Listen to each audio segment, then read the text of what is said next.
No team in the history of the NBA has ever come back from being down 0-3 in a 7-game series. However, the Toronto Raptors are the latest to threaten that. They went into Philly in Game 5 and put on a great performance on both ends of the floor. Nobody.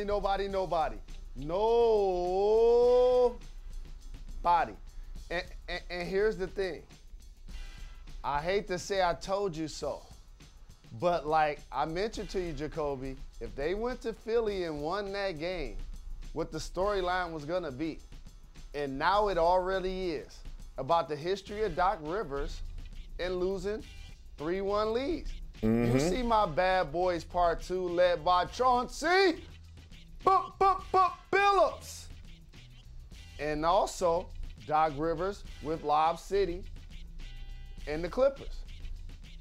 So as now you look deeper, you're going to say, hold on. Is Doc Rivers the reason? That's what people are going to say if they lose. Now, just imagine this. Doc versus nurse. I feel like I'm in a hospital. Say that. say the Raptors were to come back and win this series. You can't bring Doc back. Let me say that again out loud. If the Raptors win this series, I love Doc Rivers. You know, he's one of the top 15 coaches in the history of the NBA. And I can't wait to see my brother Sam Cassell get a head coaching job that's long overdue. But you can't bring them back if they lose, being down 0-3 with this history. And now all of a sudden, you got Joel Embiid at the press conference. Now, let me show y'all, let me teach y'all something. You remember when Joel Embiid used to do interviews with James Harden? Are y'all old enough to remember that? Yep. Okay, that was an empty chair next to him yesterday, wasn't it?